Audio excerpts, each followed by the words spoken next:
Everyday's life begins with a cup of coffee is defined as a beverage made by percolation method or collecting decoction from the roasted and powdered seeds of coffee. Coffee was first known to be used in 15th century in Ethiopia, and widely liked and consumed commodity all over the world. The leaves, which also contain caffeine, were munched at first. At some point, the fruits were used for coffee making. Coffee brewing was first introduced by the Arabs, thereby deriving its name from Arabic. Coffee is presently cultivated in numerous countries, thereby providing employment to a large population in the world. Coffee ranges from black, light to dark brown, white, beige, and can be consumed in hot or cold condition. Hello everyone, welcome back again to our channel, The Food Interval.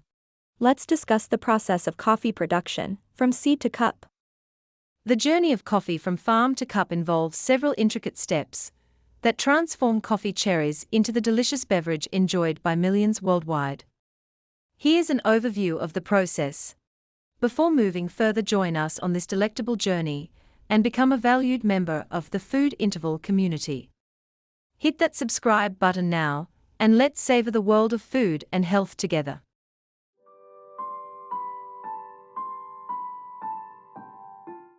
Coffee beans are actually the seeds found inside coffee cherries. The coffee plants grow in specific regions around the world, primarily in countries along the equator within the coffee belt. The plants require the right climate, altitude, and soil to thrive. Coffee cherries ripen at different times, so harvesting is often done by hand, selectively picking the ripe cherries.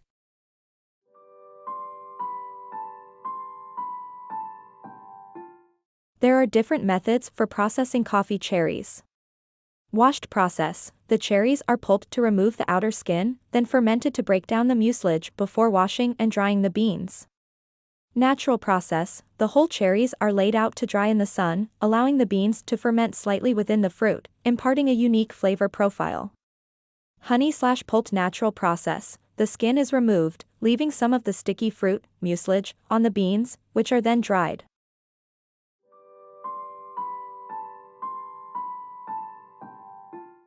After drying, the beans go through a milling process to remove the outer layers. They are then sorted by size, density, and quality. Defective or damaged beans are removed.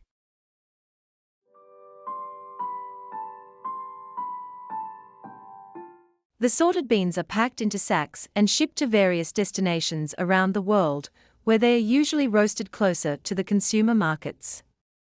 This step involves transportation via sea freight or air to reach coffee roasters and distributors.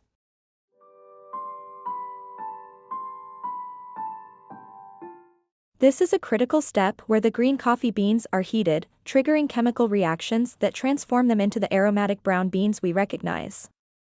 Roasting times and temperatures significantly influence the coffee's flavor, aroma, and acidity.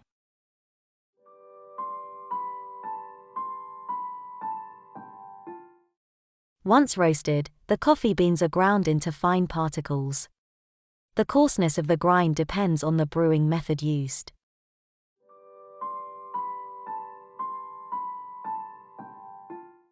This step involves extracting flavors from the ground coffee beans using various methods like drip brewing, espresso machines, French presses, pour-over, etc. The brewing technique impacts the taste, body, and strength of the coffee.